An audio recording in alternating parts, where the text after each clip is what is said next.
एक बात आपसे पूछें कि पांडव और कौरव दोनों में विवाद किस चीज के लिए हुआ? कोई गाड़ी के लिए विवाद हुआ क्या? घोड़ों के लिए विवाद हुआ क्या? सोना चांदी के लिए विवाद हुआ क्या? कौरव और पांडवों में विवाद हुआ तो केवल जमीन के लिए विवाद हुआ, केवल जमीन।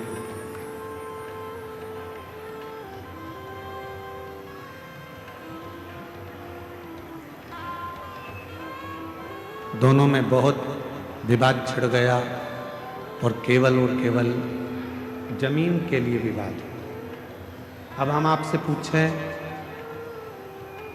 कौरव चले गए, पांडव चले गए, जमीन क्या उनके साथ गई?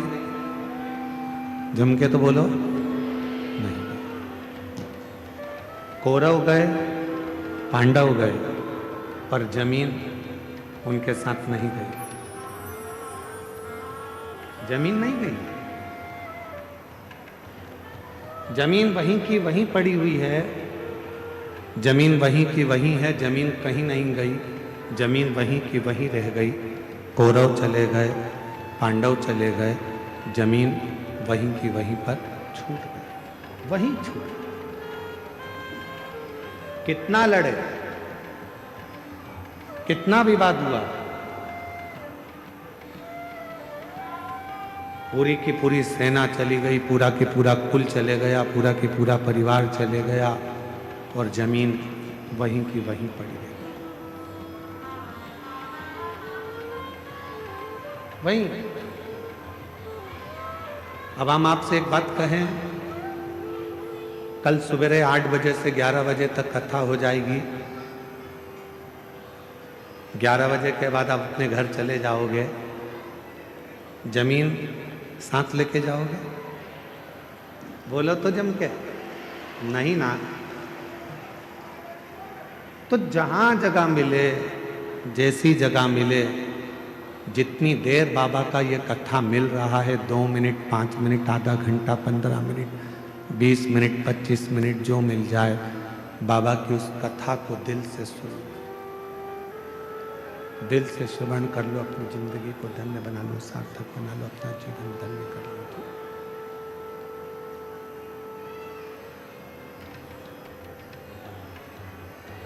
जमीन कहीं नहीं गई है, जमीन वहीं की वहीं है, जमीन को कोई लेकर न गया, जमीन अपनी जगह पर रह गई, जमीन कहीं पर नहीं गई है। शंभो शंभो शंभो शंभो शंभो शंभो शंभो। चुंगे जैसी आवाज आ रही है, उसको सेट तो करो।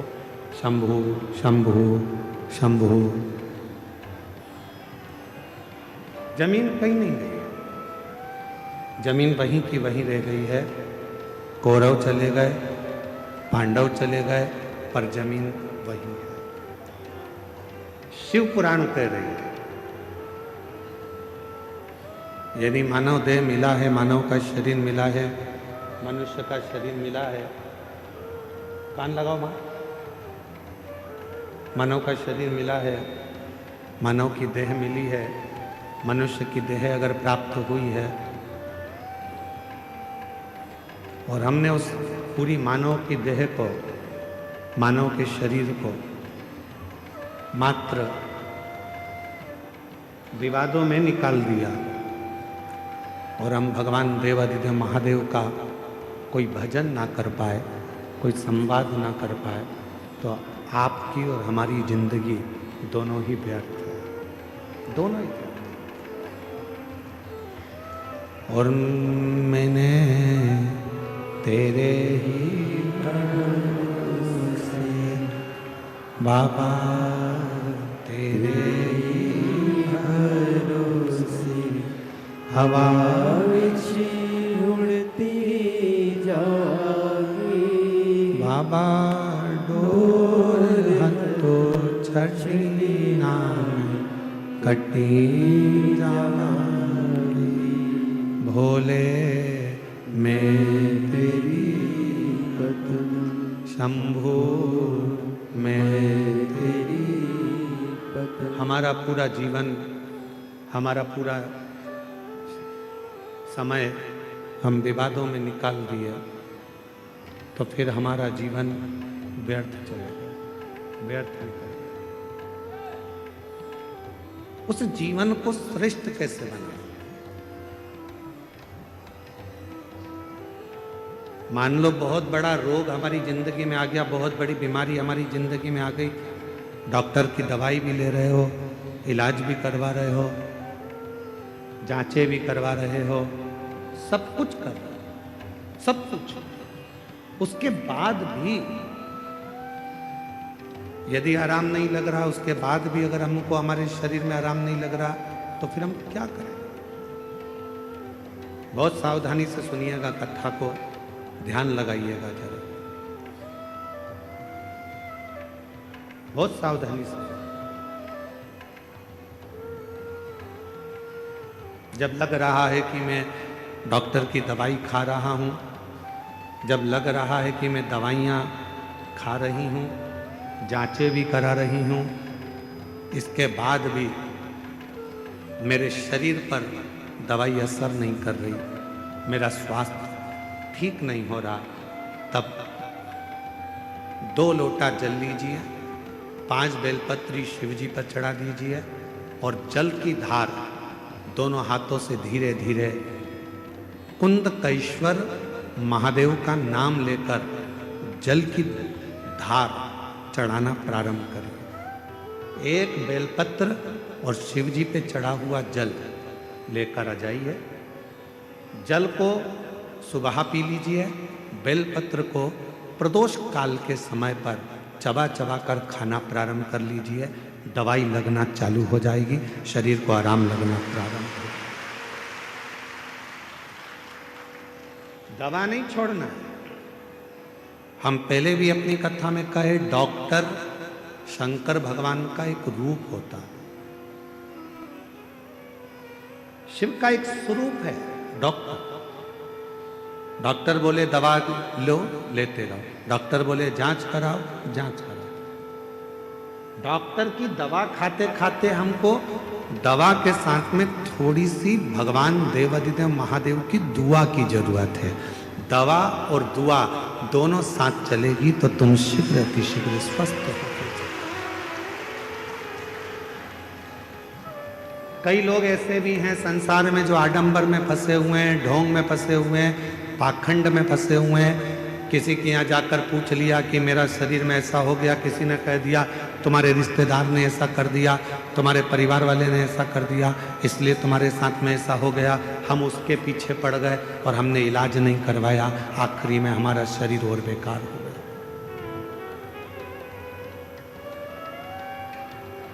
अपने गांव में, अपने नगर में, अपने क्षेत्र में, अपनी कॉलोनी में, अपनी सोसाइटी में, अपने शहर में जो चिकित्सा का केंद्र हो, जो प्राथमिक चिकित्सा केंद्र हो, वहां जाना चाहिए। मैं देवघर के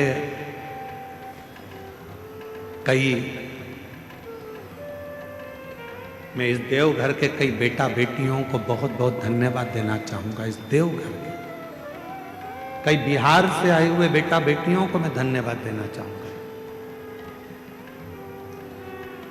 अपना अपना यूट्यूब चैनल वो चलाते हैं, यूट्यूबर हैं, पर हमने अपनी जिंदगी में पहली बार देवघर के ऐसे यूट्यूबर देखे जिन्होंने कथा की एक एक बात अपने यूट्यूब पर डाली। भीड़ ज़्यादा है, घर से कथा सुनना। देखो यहाँ बैठने की व्यवस्था इतनी है, सावधानी से जाना। रेलवे स्टेशन से कथा स्थल इतनी दूर है, बस स्टैंड जाओगे तो वहाँ से ये इतनी दूर है, वहाँ पर ऐसी व्यवस्था है, वहाँ वैसी व्यवस्था है। मैं एक एक बेटा बेटी को जिन्होंने अपने यूट्यूब चैनल पर, यूट्यूबरों ने जो अपने चैनलों पर डाला और लोगों को मार्ग बताया, आज तुम्हारा यूट्यूब चैनल धन्य हो गया, सार्थक हो गया। मैं यहाँ की पत्रकार बंधुओं को, यहाँ की सोशल मीडिया को, यहाँ की मीडिया को धन्यवाद दूंगा। उन्होंने एक एक कॉलम अपने अखबारों में छोटा छोटा अलग अलग कॉलम बनाया, सोशल मीडिया ने अलग अलग कॉलम बनाया, कहाँ बैठने की व्यवस्था कैसी है, भोजन करने कैसे जाना है, महाराज जी ने क्या बताया, वृद्ध लोग नहीं जाएं, बीमार व्यक्ति कथा में ना जाए, छोटे बच्चे हैं तो उनको लेकर कथा में ना जाएं, अपने साथ अपनी दवाई गोली लेकर जाएं, 3 किलोमीटर पैदल चलना पड़ेगा। ये पत्रकार बंधुओं ने, ये मीडिया ने, ये सोशल मीडिया ने पूरे झारखंड को, बिहार को, पूरे बंगाल को ये बताया कि किस तरह से देवघर जाना है।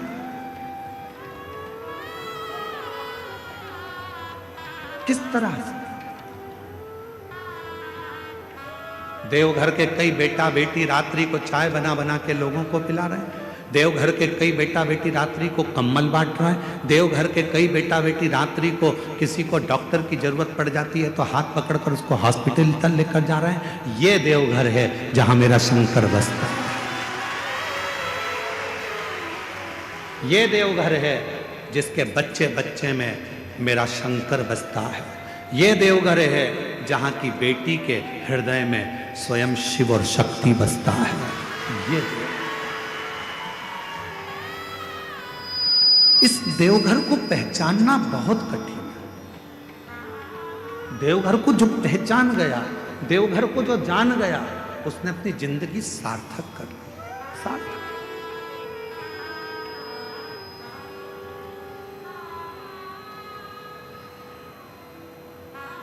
और खाली ना जाता कोई दर से तुम्हारे, खाली ना जाता कोई दर से तुम्हारे, मैं भी खड़ी हूँ नंदी बाहें पसारे, अपने हृदय से लगा लो, गिरा जा रहा हूँ, उठा लो, भोले अपने डर से अब तो ना टालो, गिरा जा रहा हूँ, उठा लो। मेरे शिव किसी को खाली नहीं भेजे हैं जीवन में, सबका भंडार भरकर, सबको संपदा देकर। जरा विचार करिए, ये वो पवित्र धरा है जहाँ बेजू ग्वाले ने भगवान शंकर के शिवलिंग को माता पार्वती जी के, माँ आद्य शक्ति माता सती के हृदय में ले जाकर रख दिया। लंका का राजा रावण देखकर थकित रह गया था, तो क्रोध में आकर लंका के राजा रावण ने उस शिवलिंग को अपने अंगूठे से जमीन में धंसाना प्रारंभ कर दिया।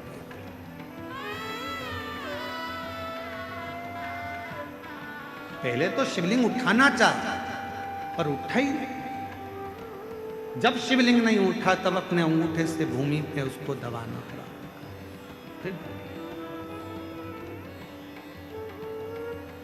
पर तेरी कृपा का क्या है भरोसा, कब किस पर हो जाए, जरा सी हम पर कर दो, जरा सी हम पर कर दो। जिस पर भी हो गई तेरी कृपा करुणा, वो भव पार हुआ, भव पार हुआ। पापी हो चाहे जितना उसका भी बाबा उद्धार हुआ, उद्धार हुआ। गिद्ध अजामिन गणिका जैसे तेरे मन को भार, जरा जरा सी हम पर कर दो, जरा सी हम पर कर दो। भोजन करो पर त्रुटि ना देखो, भजन करो पर उसमें सुख ना दे।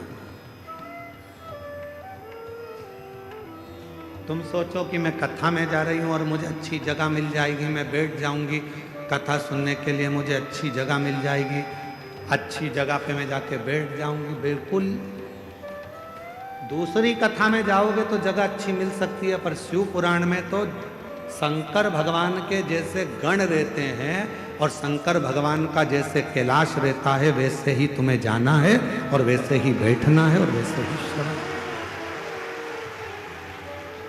बाकी की कथा का हम नहीं कर सकते, क्योंकि बाकी की कथा में तो तुम्हारे लिए कुर्सी भी लगती है, गादी भी लगती है, चद्दर भी बिछती है, तुम्हारे लिए सारी व्यवस्था होती है, कूलर भी लगाए जाते हैं। अब यहाँ तो तुम्हारा हाथ ही कूलर है और तुम्हारा पूरा प्रांगण, जहाँ तुम कथा को श्रवण करने चाहे रोड पर बैठे हो, चाहे दुकान में बैठे हो, चाहे गाड़ी में बैठे हो, चाहे पंडाल में बैठे हो, चाहे तुम अपने घर में बैठे हो, जितनी देर तक शिव महापुराण की कथा तुम्हारे घर में चलती है, जितनी देर तुम्हारा मन शंकर की कथा में लगा रहता है, उतनी देर तक ये विचार करना कि तुम कैलाश पर बैठकर शिव पुराण की कथा को श्रवण। भजन में सुख मत देखना कि मुझे ये सुख मिलेगा, मैं कथा सुनने जाऊंगी, मैं वहां जाकर बैठ जाऊंगी। भजन कथा में आओ तो ज्यादा डेंटिंग पेंटिंग करके भी मत आओ। 3 किलोमीटर तक चलोगी, आधी तो पसीने में बह जाओ। अब मालूम पड़े तुमने पेंसिल से लाइन खींची, फिर डब्बा भरा, फिर इधर इधर कुछ चिपका के, फिर धागे से ऐसा कर कुरा के, फिर डेंटिंग पेंटिंग करके, सिर पे पल्लू लेके, सास के पाँव छू के पूछा कहाँ जा रही है? कथा में। किसकी? सीवर वाला महाराज आया है ना, उनकी कथा में। अच्छा हाँ जा बेटा, अभी तो तू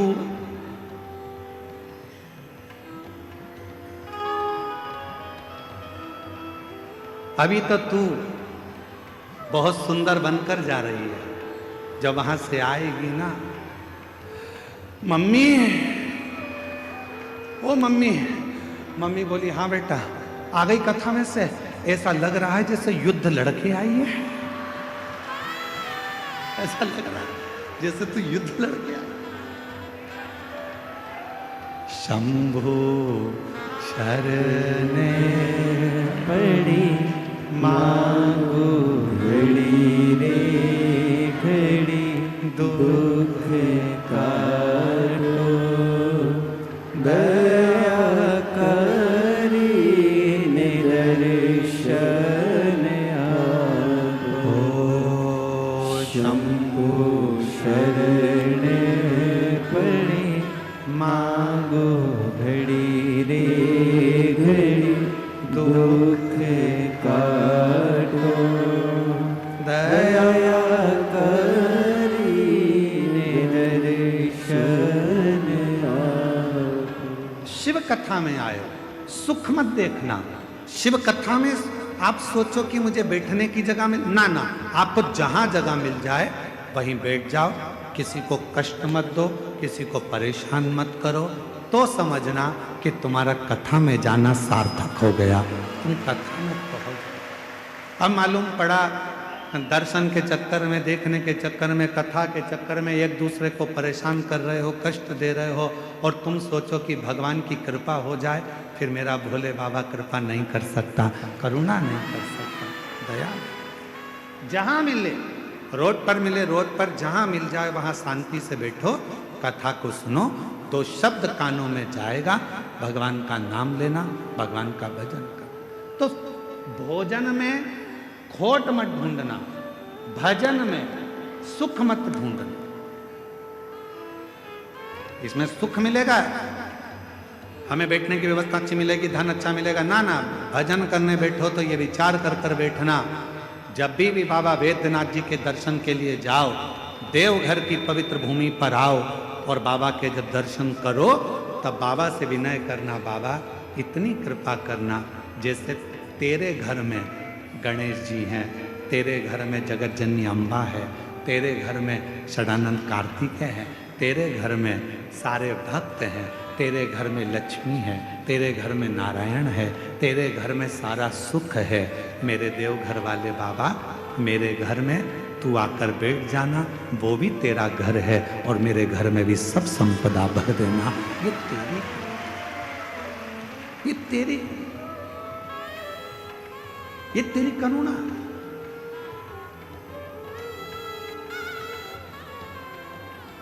महाराज,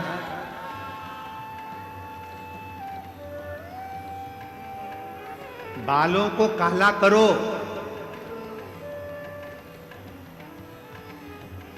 मना नहीं है।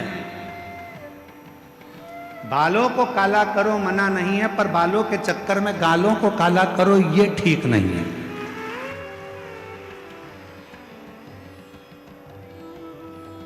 कमाओ मना नहीं है, खूब कमाओ मना नहीं है, भजन करो मना नहीं है, कथा सुनो मना नहीं है, पर तुम्हारे कमाने के चक्कर में किसी को दुख मिले, तुम्हारे भजन करने के चक्कर में कथा सुनना है, इधर से धक्का दो उधर से धक्का दो, तुम्हारे भजन के चक्कर में किसी को दुख हो तो वो कथा सुनना सार्थक नहीं है, वो भजन सार्थक,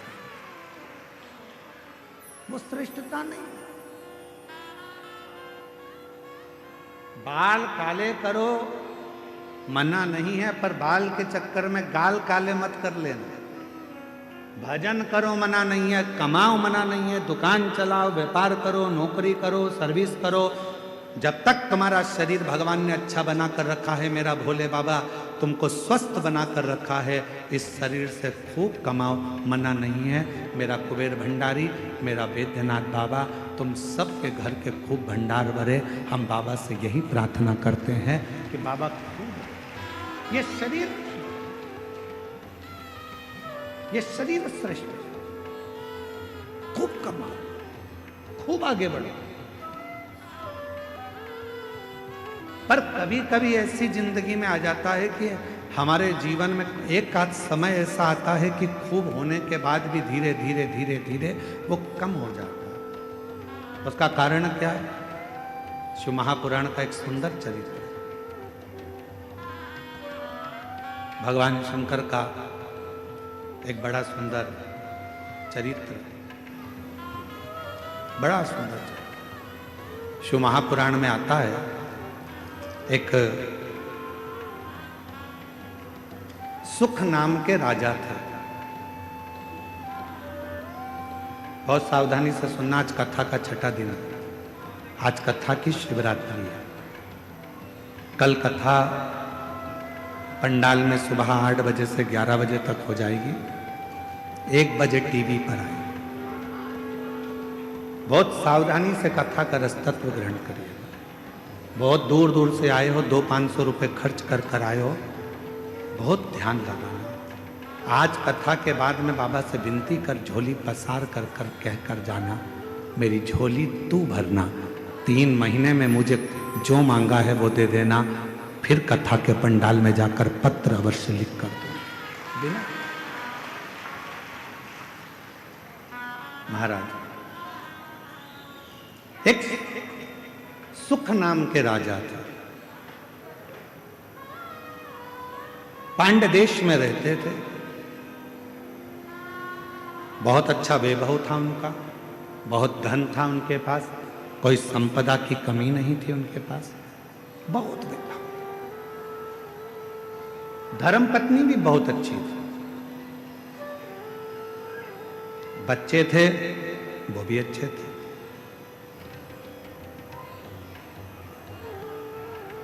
चारों तरफ उसका राज्य फैला हुआ था। पर एक बार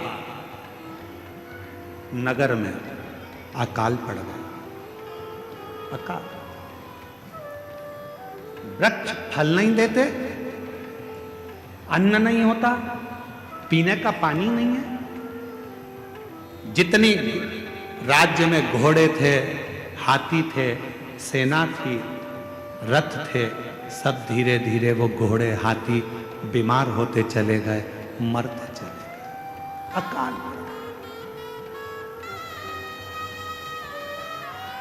सुख नाम के राजा के आसपास का जितना क्षेत्र था, सारे क्षेत्र में अकाल पड़ा हुआ था, बीमारी आ गई थी, जिस बीमारी ने चारों तरफ से लोगों को घेर लिया।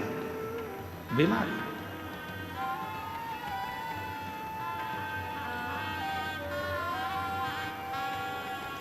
जब बीमारी आती है तो कुछ सिखा के जाती है। कोरोना बीमारी आई थी, पूरे देश को, पूरे राष्ट्र को, पूरे विश्व को हिलाकर रख दिया था। कपड़े की दुकान पर, शोरूम पर कपड़े भरे की भरे रह गए थे और एक छोटा सा मास्क जिसकी कोई कीमत नहीं थी, 5 रुपए का, वो लोगों के मुख पर आ गया था और करोड़ों रुपए का कपड़ा फैक्ट्री में बना बनाया रह गया। कोरोना बीमारी ने ये दिखाया, कोरोना बीमारी ने सिखाया कि किसी को हल्के में मत लेना, किसी को कमजोर मत समझना। कब किससे कहां पाला पड़ सकता है कोई मालूम नहीं है। लोग समझते हैं गरीब है, लोग समझते हैं ऐसा है, अनपढ़ है, बेकार है, गरीब है, लोग उसको धुतकारते हैं, हटाते हैं, पूछते नहीं है, समझते नहीं है। तुम क्या सोच के बैठे हो कि जिंदगी में वो हमेशा गरीब ही रहेगा? शिव पुराण की कथा कहती है, अगर मेरे बाबा देव अधिदेव महादेव के भजन में वो लग गया, भले गरीब है, तुमने नहीं पूछा, सम्मान नहीं दिया, आदर नहीं किया, सत्कार नहीं किया, उसको कुछ भी नहीं किया तुम लोगों ने, और वो गरीब था, गरीब था, गरीब था, और एक दिन वो शिव पुराण की कथा में पहुंच गया और उसने अपने मंदिर में 1 लोटा जल चढ़ाना प्रारंभ कर दिया, और एक दिन मेरे महादेव ने उसका हाथ पकड़कर उसे उन्नति की सीढ़ी पर चढ़ा दिया। तो एक दिन तुमको भी उसके हाथ जोड़ना पड़ सकता है। और देखा, इस व्यासपीठ ने 30 साल में, 30 साल कथा के इस पड़ाव में चल रहे हैं और 30 साल इस कथा को होते चले गए। 30 साल में हमने देखा जो बहुत साधारण सा था, लोग उसको गिनते नहीं थे, हटा देते थे, धक्का मार देते थे, अपशब्द कह देते थे, वो एक दिन इतने सिंहासन पर जाकर बैठ गया कि अब उससे मिलने के लिए लोगों को टाइम लेना पड़ता है। समय लेना पड़ता। अच्छा, तुम अभी बिहार का चुनाव हुआ, बिहार में कई प्रत्याशी ऐसे खड़े करे गए जिनको लोग गिनते ही नहीं थे। बोलो बोलो, सही है कि गलत है? जिनको लोग गिनते ही नहीं थे, और आज की तारीख में वो विधायक बनकर बैठ गए। तो सर, मैडम, सर, अब गिनना पड़ रहा। किसी को कमजोर मत समझना, सारी समस्या का हल, और ये विश्वास के साथ। कल एक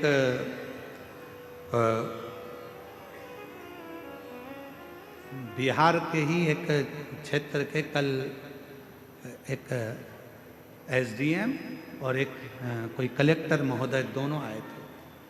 उन्होंने बाहर परिचय नहीं दिया, पर यहाँ आकर परिचय दिया कि मैं इस क्षेत्र का एसडीएम हूँ, और एक आए थे कहा मैं इस क्षेत्र का कलेक्टर। हमने कहा आप अंदर जाकर बैठे हुए थे, आप लोगों ने कुर्सियाँ नहीं ली? तो कहने लगे गुरुजी, हम पढ़ाई करते थे, हमारी माँ कहती थी, वो सियोर वाला बाबा कहता है कि मेहनत कम मत कर। अगर तूने मेहनत पूरी कर ली और 1 लोटा जल तूने शिव के मंदिर में चढ़ा लिया तो तू जो चाहता है वही होगा। गुरुदेव, आज मैं कलेक्टर बनकर, इस क्षेत्र का कलेक्टर बनकर बैठा, और एसडीएम कहता है कि मेरी पत्नी ने तो आस छोड़ दी थी कि मैं बहुत उच्च पद पर पहुंचूंगा, पर मेरी पत्नी शिव के मंदिर जाती थी, कथा में मन लगाती थी, आज मैं एसडीएम पद पर। छोटा ना शब्द, छोटा नहीं।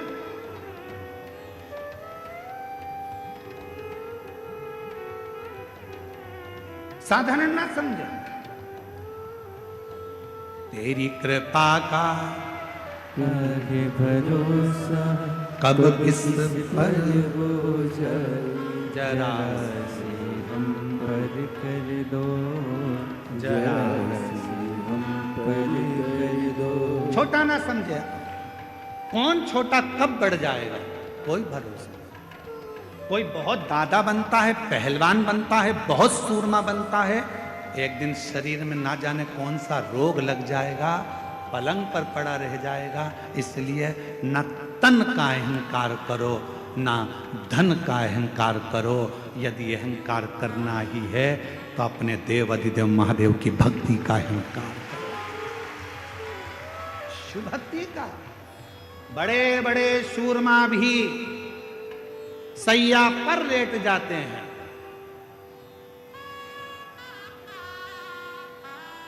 बड़े बड़े सूरमा भी सैया पर लेट जाते हैं और एक दिन ऐसा आता है कि करोड़पति भी हाथ खाली उस परमात्मा के दरवाजे तक चला जाता है, हाथ खाली, कुछ नहीं।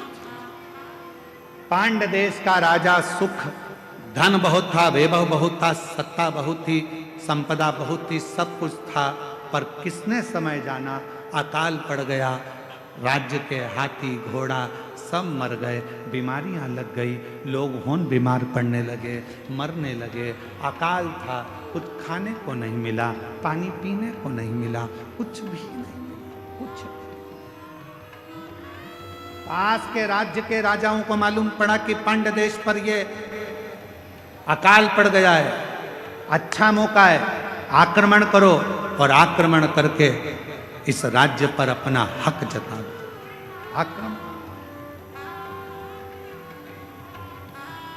आक्रमण करो और इस पूरे राज्य पर अपना हक कर लो, पूरे राज्य।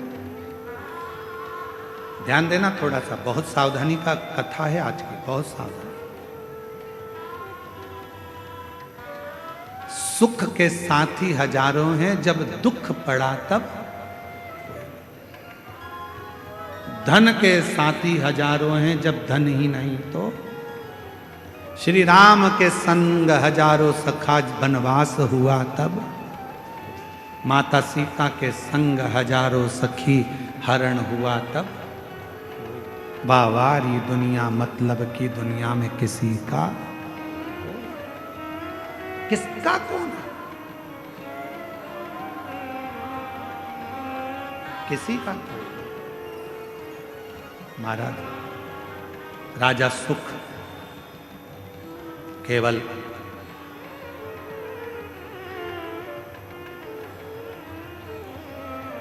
अपने दिल की बात किससे कहे, अपने हृदय की बात किससे कह सकते हैं, किससे अपने मन का भाव कहें। एक वो सुंदर लाइन का स्मरण आता है कि मेरा तू ही तो हमदर्द है, जिसे हर दर्द कहता हूँ। आप भी बोलिए, मेरा तू ही तो हमदर्द है, जिसे हर दर्द कहता हूँ। दुनिया के आगे प्रभु चुपचाप में रहता हूँ। दुनिया के आगे प्रभु चुपचाप में रहता हूँ। मेरा तू ही तो हमदर्द है, जिसे हर दर्द कहता हूँ। मेरा तू ही तो हमदर्द है, जिसे हर दर्द कहता हूँ। किससे कहोगे जाके? जीवन में थोड़ा दुख आएगा, तकलीफ आएगी, कष्ट आएगा, किसको कहोगे? किसको कहोगे? पड़ोसी से कहोगे तो लोग कहेंगे पहले तो फूली फिरती थी, अब जगत में रोती फिरती है। रिश्तेदारों से कहोगे तो लोग कह देंगे पहले तो जगत में घूमती फिरती थी, अब रोती फिरती है। किससे कहेंगे? मेरा तू ही तो हमदर्द जिसे हर दर्द कहता हूँ। बाबा, ओ देवघर वाले, ओ काशी वाले, ओ केदारवासी, ओ सीहोर वाले, मेरे दुख को कौन सुनेगा? मेरे महाकाल बाबा, तुझे ही तो पुकारा है। मेरा तू ही तो हमदर्द है जिसे हर दर्द कहता हूँ। बाबा, बहुत दिन से खाली झोली है बाबा, बहुत पुकार रहा हूं बाबा। तू झोली भरेगा ये मुझे विश्वास है, तू मुझे खाली नहीं छोड़ेगा ये मेरा भरोसा है बाबा। ये मेरा भरोसा कहता है, ये मेरा विश्वास कहता है, तू मुझे खाली नहीं छोड़ेगा। ये मेरा भरोसा कहता है, ये मेरा विश्वास कहता है, तू मुझे खाली नहीं रख सकता।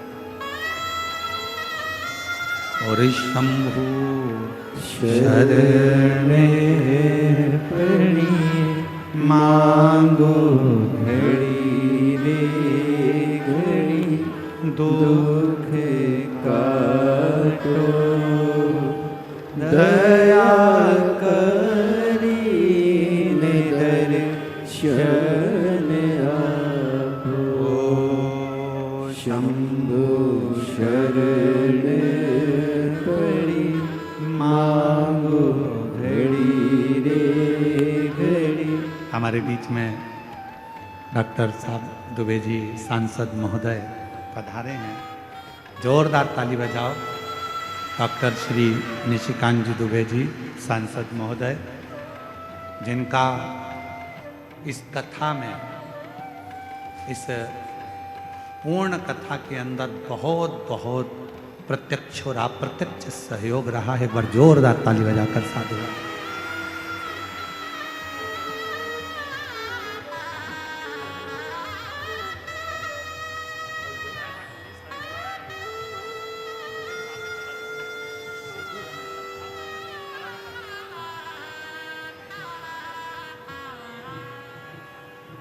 मेरा तू ही तो हमदर्द है जिसे हर दर्द कहता हूँ।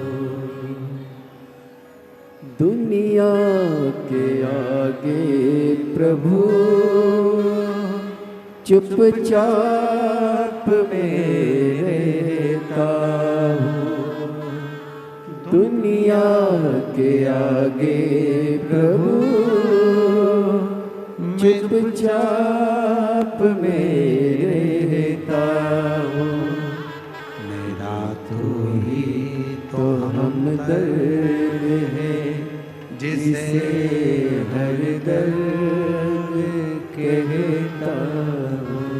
कथा कह रही है, बाबा का सुंदर कथा वर्णन कर रही है। सुख नाम का राजा, संपदा बहुत थी पर अकाल पड़ गया, और उस अकाल में सब कुछ चले, सब कुछ समाप्त।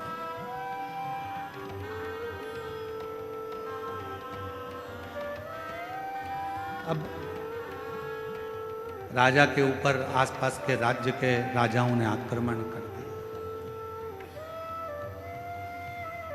राजा के ऊपर आसपास के राज्य के आक्रमण हुआ, और आक्रमण हुआ, पूरा वैभव राजा का चले गया। राजा अपनी पत्नी और बच्चों के साथ और थोड़ी सी सेना को लेकर, 20-25 सेना को लेकर राजा जंगल में चले गया। कहीं ये दूसरे राजा मुझे मार ना डाले, ये दूसरे राजा मुझे समाप्त ना कर दे। चले गया दूसरे वन के अंदर गया। राजा देखा कुछ खाने पीने को मिलता नहीं, प्राप्त नहीं। बहुत रो रहा था। साथ के जितने सैनिक थे वो भी समझा रहे थे, महाराज क्यों रो रहे, क्यों, किस लिए रो रहे, तुम्हारी आंख में आंसू क्यों है? बचा नहीं सका, मेरा राज्य पूरा के पूरा चला गया और मेरे स्मरण में नहीं रहा। ये अकाल पड़ गया, पानी नहीं मिला, भोजन नहीं मिला, अन्न नहीं मिला, सामग्री नहीं मिली, सब की सब पूरा चले गया। ये मुझे दुख हो, ये महाराज क्यों चिंता करते हो? सामने एक शंकर भगवान का शिवलिंग एक ओटले पर, ओटला जानते हो, चबूतरे पर केवल शिवलिंग रखा हुआ था, केवल शिव और कुछ नहीं, केवल शिव। चबूतरे पर एक शिवलिंग रखा है, मात्र एक शिवलिंग चबूतरे।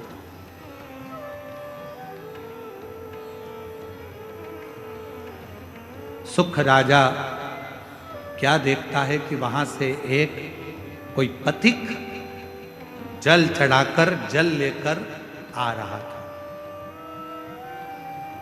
वो जल राजा के पास आया। राजन, पथिक ने पूछा तुम कौन हो? आप कौन हो? पथिक पूछ रहा है आप कौन हो? राजा कहता है कि मैं पांड्य देश का राजा हूं और अकाल पड़ने के कारणवश ये सब हो गया, धन चले गया, वैभव चले गया, सत्ता चली गई, सब गया और मैं यहाँ आया। दूसरे राजा मुझे मार ना दें इसलिए मैं इस वन में छुप कर बैठा हूं। क्यों चिंता करते हो? ले राजन, शिव का चढ़ा हुआ जल है, थोड़ा सा पी लो। राजा ने कहा शिव का चढ़ा हुआ जल? हाँ। राजा ने हाथ रोका और पथिक से कहा कि मैं कभी किसी का बुरा नहीं किया, मैंने कभी किसी के लिए गलत नहीं किया, मैंने कभी किसी को अपशब्द नहीं किया, फिर मेरे साथ ऐसा कैसे हो गया? और आप कह रहे हो कि हुआ मैं जल पी लूं? राजा सुख कह रहे हैं कि मैं शंकर जी का चढ़ा हुआ, मैंने किसी को अपशब्द नहीं किया, मैंने ताने नहीं दिए, मैंने गाली नहीं दी, मैंने आड़ा टेढ़ा नहीं बोला, मैंने किसी का बुरा नहीं किया, मैंने किसी के लिए आड़ा टेढ़ा नहीं करा, फिर ये जल क्यों? मैंने तो बुरा नहीं किया, फिर मेरा बुरा कैसे हो गया? ये बुरा हुआ कैसे? पथिक ने कहा महाराज ये आज का नहीं है, ये पूर्व का है, पूर्व का। महाराज तुमको लगता है कि यह आज का? नहीं महाराज, ये पूर्व का। और हम पहले भी कहे कोई पिछले जन्म के अच्छे कर्म मुझे बाबा तेरा साथ मिला, कोई पिछले जन्म के अच्छे कर्म मुझे बाबा तेरा साथ मिला। जहाँ सारी दुनिया झुकती है, जहाँ सारी दुनिया झुकती है, मुझे वो आली दरबार मिला, दरबार मिला। कोई पिछले जन्म के अच्छे कर्म मुझे बाबा तेरा साथ मिला, कोई पिछले जन्म के अच्छे कर्म मुझे बाबा तेरा साथ मिला। कोई पूर्व का अच्छा कर्म होगा, कोई पिछला जन्म अच्छा होगा, जो बाबा की इस पवित्र नगरी देवघर में शिव महापुराण की कथा श्रवण करने के लिए आप और हम, कोई पूर्व का जन्म अच्छा होगा, कोई पिछला जन्म हमारा अच्छा होगा, जो इस पवित्र धरा पर पवित्र कथा का रस तत्व हम ग्रहण करें। आप और हम सुन। महाराज राजा सुख, आपके पूर्व का जन्म का भान होगा। इस जन्म में तो तुमने कोई बुरा नहीं करा। कई लोग कहते हैं मेरे पास में इतना धन था, मेरे पास ऐसा वैभव था, मेरे पास इतना सामान था, मेरे पास इतनी सत्ता थी, चला गया। जैसे एक पत्र आया था, बीच में एक पत्र अपन ने पढ़ा था, यहीं कोई सा गांव का था, तो वहाँ उस पत्र में अपन ने पढ़ा था कि वो उसके शोरूम में आग लग गया, पूरा इलेक्ट्रॉनिक सामान 1 करोड़ रुपए का, 1.5 करोड़ रुपए का जल गया। जलने के बाद कोई व्यक्ति आया, वो 25 लाख लेकर चले गया। फिर उसके पति को लकवा लग गया, पैरालिसिस हो गया, वो ग्रसित होकर पड़ रहा। तो अब वो सोचे कि मैंने तो कभी बुरा नहीं किया, मैंने तो सब अच्छा किया, फिर मेरा पूर्व का कर्म हमारा कोई प्रायश्चित पुराना रहा हो। जल चढ़ाना मत छोड़ना, शिव को 1 लोटा जल चढ़ाना मत छोड़ना। कितना भी दुख आ जाए, कितनी भी तकलीफ आ जाए, कितना भी कष्ट आ जाए, कितनी भी परेशानी आ जाए, अगर तुम्हारी कितनी भी परेशानी हो, कितना भी कष्ट हो, कितनी भी बीमारी हो, कितना भी दुख हो, कितनी भी तकलीफ हो, तुमने अगर 1 लोटा जल चढ़ाना नहीं छोड़ा तो निश्चित है तुम्हारे पिछले जन्म का जो कर्म है वो धीरे धीरे कट जाएगा और तुम्हारी जिंदगी फिर अच्छी हो जाएगी। कटेगा, वो कर्म कटेगा। फिर कोई पूर्व का कर्म, कोई पिछले जन्म का अच्छा कर्म।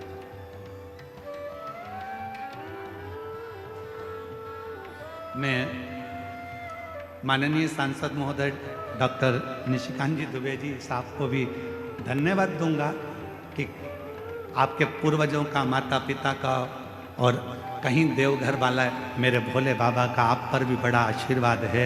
इसलिए बाबा ने पहले दिन भी कथा में बुलाया और आज 6ठे दिन शिवरात्रि के दिन भी बाबा ने आपको कथा में। ये आपकी साधु का, ये शिव तत्व का, ये इसी को प्रभु कृपा कहते, इसी को शिव कृपा कहते, वो करुणा का।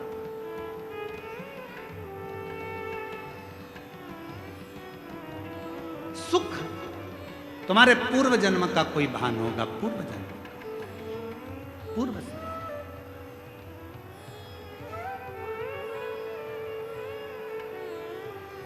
और कोई पिछले जन्म के अच्छे कर्म मुझे बाबा तेरा साथ मिला, कोई पिछले जन्म के अच्छे कर्म मुझे बाबा तेरा साथ मिला। कोई पूर्व का कर्म था। राजा सुख, तुम चिंता मत करो, तुम जल तो पियो। राजा सुख ने पूछा कि आप इतना जानते हो तो एक बात और बताओ कि मैंने पिछले जन्म में ऐसा क्या कर दिया था जो मेरा पूरा सत्ता, पूरा वैभव सब चले गया। पथिक ने कहा, राजा सुख सुनो, पूर्व जन्म में तुम एक डाकू बनकर जन्म लिए थे।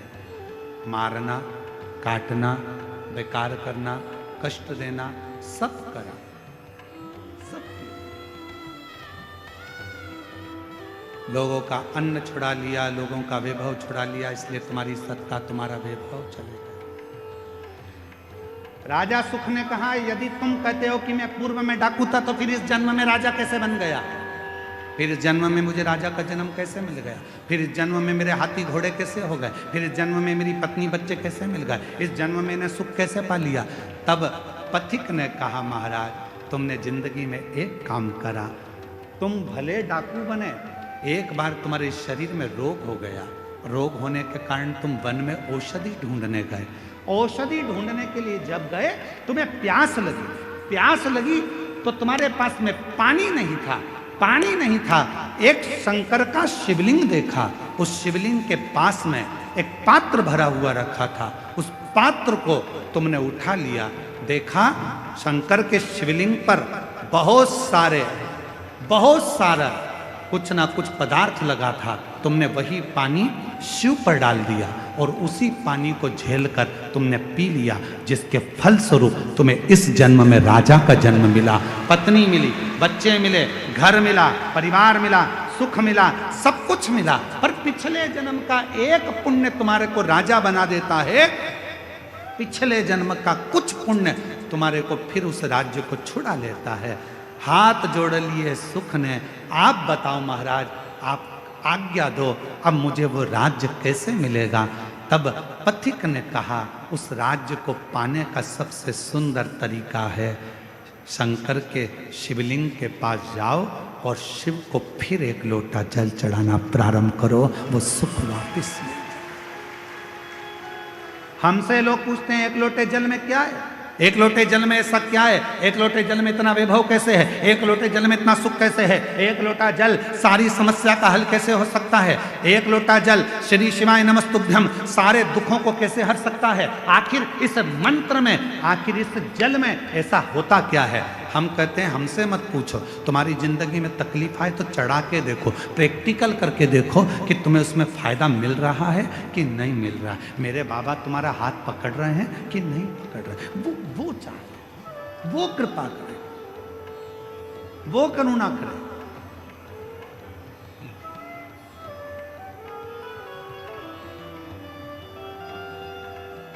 जीवन का जो सुख है ऐसे ही नहीं मिला है। कई लोग कहते हैं हम तो भगवान के मंदिर जाते हैं, हम भगवान का भजन करते हैं, हम भगवान का स्मरण करते हैं, उसके बाद भी मेरे शरीर में इतना बड़ा रोग हो गया, इसके बाद भी मुझे तकलीफ आ गई, इसके बाद भी मुझे दुख आ गया, इसके बाद भी मुझे कष्ट आ गया।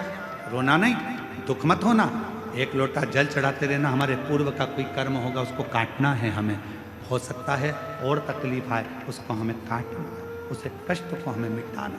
शिव का नाम लेकर भगवान का भजन कर, स्मरण कर। और ये भजन के बल पर ही जीता जा सकता है माता। यदि आप लोगों में से कोई काशी गया होगा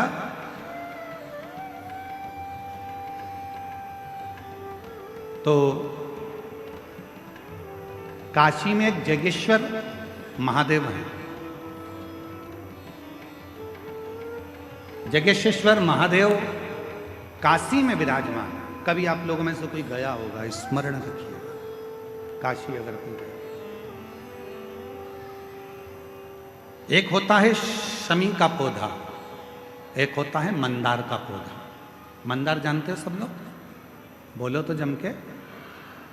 सफेद आंकड़ा भी उसको बोलते हैं, मंदार भी उसको बोलते हैं। मंदार का पौधा और एक होता है शमी का। कहते हैं जिस व्यक्ति की जिंदगी में केवल घाटा ही घाटा लिखा हो, दुख ही दुख लिखा हो और कई साल हो गए हों किराए के मकान में रहते हुए या तकलीफ को भोगते भोगते, परिवार में कहीं सुख है ही नहीं,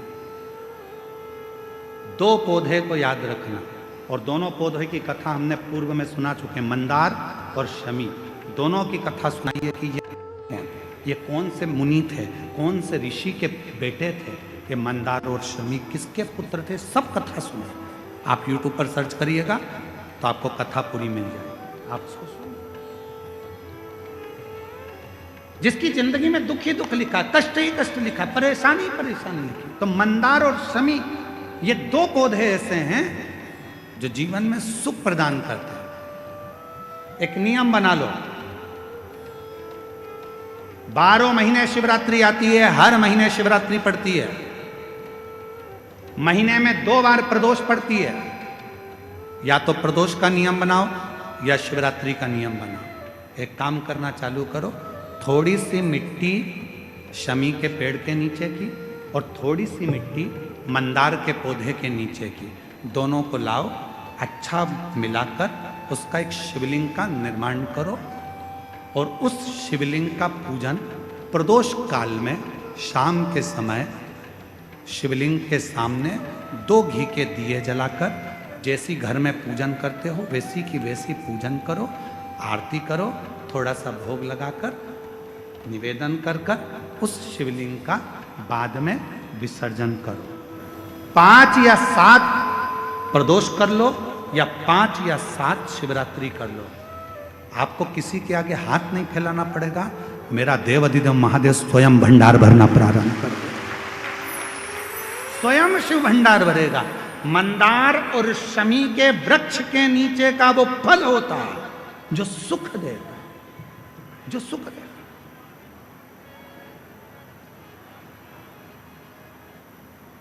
जो हमें आनंद प्रदान करता है। मंदार मतलब आप लोग जानते हो, वो सफ़ेद आंकड़े की जो जड़ होती है, आंकड़ा होता है, उसके छोटे छोटे फूल होते हैं मंदार के, भगवान शंकर को चढ़ते हैं। और शमी की पत्ती तो आप लोग जानते ही हो, शमी का पत्र, इसके पौधे के नीचे और उसके पौधे, इसका वृक्ष और उसके वृक्ष के नीचे की थोड़ी थोड़ी मिट्टी प्रदोष काल में या तो प्रदोष हो या शिवरात्रि हो, दोनों को मिलाकर उसका शिवलिंग बनाकर उसकी आराधना, उसकी अभी हम कथा में एक बड़ा सुंदर व्याख्यान बताएंगे। जब घर में एक बीमार होता है, दूसरा ठीक होता है, दूसरा बीमार होता है, तीसरा ठीक होता है, उसका भी स्मरण इसमें मंदार और शमी के पौधे के नीचे की मिट्टी का वर्णन। पर उससे पहले मैं, हमारे बीच में सांसद महोदय जी विराजमान है, मैं निवेदन करूंगा सांसद महोदय जी से कि 2 शब्द आपके सबको मिले, उसके बाद फिर कथा हम अपनी पुनः प्रारंभ करेंगे।